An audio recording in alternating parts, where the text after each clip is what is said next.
Nous sommes du côté méridional de la Sarthe, le plus au sud, puisque nous sommes à Saint-Pierre-de-Chevilliers, à la Pépinière, avec Patrick Broissin. Bonjour. Bonjour. Merci de nous accueillir chez vous dans ce bel endroit. Alors moi je suis un peu surpris. On va parler quinoa dans un instant, mais je suis surpris, je vois des caves là. Ben oui, donc Saint-Pierre-de-Chevilliers avait la particularité, il y a une quarantaine d'années, d'avoir, je dirais, une centaine, 150 hectares de vignes. Et donc c'est pour ça que les caves dans le Roc sont restées d'actualité. Malheureusement, il n'y a plus de vignes, ou très peu sur la commune. Donc, alors c'est quoi la terre ici? Alors la terre, on a des argilo-calcaires, des limons argileux, je dirais des petites perruches. Ça varie beaucoup, hein, c'est très hétérogène, mais on arrive à s'en tirer. Alors sur cette terre, vous faites des céréales? Alors des céréales, bien sûr. Beaucoup beaucoup de céréales, puisque on a plus de 250 hectares de céréales. Et puis, donc cette année, la particularité, c'est qu'on a mis en place donc la culture de quinoa. Alors ça c'est original. Le quinoa, ça nous vient d'Amérique du Sud. Hein. Et oui, du Pérou, hein, donc des endroits qui sont pas trop riches.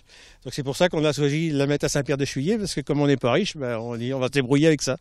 Bon, le quinoa a une particularité qui fait que, j'allais dire, c'est une céréale qui risque d'avoir beaucoup de succès dans les années à venir. Oui, donc le quinoa, donc en plus répond à, je dirais, à une clientèle, je dirais, plutôt intéressée par la diététique, parce que donc on a la particularité, c'est qu'il n'y a pas de gluten à l'intérieur. Bon, effectivement, il y a beaucoup de gens qui sont concernés, qui sont allergiques et qui sont au gluten et qui sont intéressés par ce type de céréales. Ça se prépare comment? Alors ça se prépare, donc c'est un petit peu une culture un peu exigeante, puisque je dirais que c'est comme si on cultivait un petit peu des carottes. Hein, donc c'est un assouplissement du sol au maximum. Et puis derrière, c'est une conduite relativement technique, puisqu'on utilise peu de pesticides, notamment pas de désherbants. C'est très exigeant donc. Très très exigeant. Également au niveau de la conduite maladie et de la surveillance des insectes. Pourquoi? Puisqu'on a donc des produits qui ne sont pas homologués pour cette culture. Et on est obligé de travailler plutôt avec des barrières à insectes ou des produits, je dirais, à tendance verte aujourd'hui. Barrières à insectes naturelles autour des champs, quoi. Autour des champs naturels. D'ailleurs, vous pratiquez ce qu'on appelle l'assolement sur vos cultures, sur l'ensemble.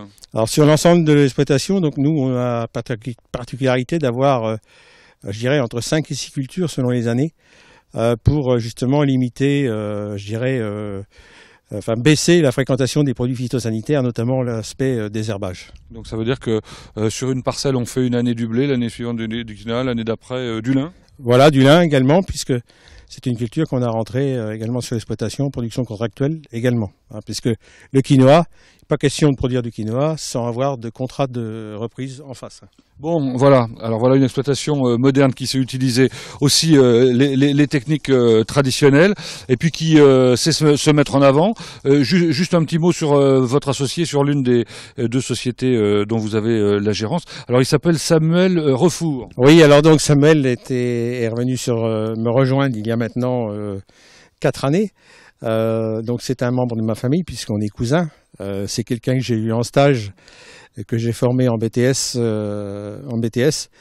Et donc on est tous les deux, je dirais, gérants de l'EARL des épis. Puisqu'il faut savoir qu'on a 2 structures. On a une structure élevage également qui s'appelle l'EARL La Pépinière, qui est là aussi. Tu fais quoi, des poulets de louée? Alors de la volaille de louée, du porc.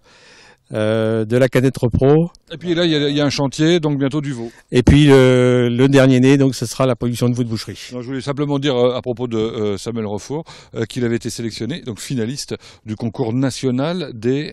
Alors des graines d'agriculteurs, donc tous les ans, donc c'est un thème. Hein, donc cette année c'était les céréales, l'année d'avant c'était la production bovine. Donc c'est dire la maîtrise de la chose de la part de l'EARL Les Épis. Merci de nous avoir accueillis. Merci à vous. Ça s'est bien passé, vous faites la première année, parce que c'est la première récolte que vous avez fait de quinoa. Oui, on est satisfait. Je dirais qu'on est au-delà de nos objectifs. On espère encore faire l'équivalent au moins l'année prochaine. Vous avez fait 15 hectares là pour l'instant. 15 hectares, l'année prochaine on va passer, je dirais, sur une parcelle de 20 ou à 25 hectares. Mais on s'arrêtera, je dirais, à ce niveau-là, puisque il faut, je dirais, encore une fois, maîtriser beaucoup la technique. On l'a bien compris. Merci Patrick Broissin. Merci à vous.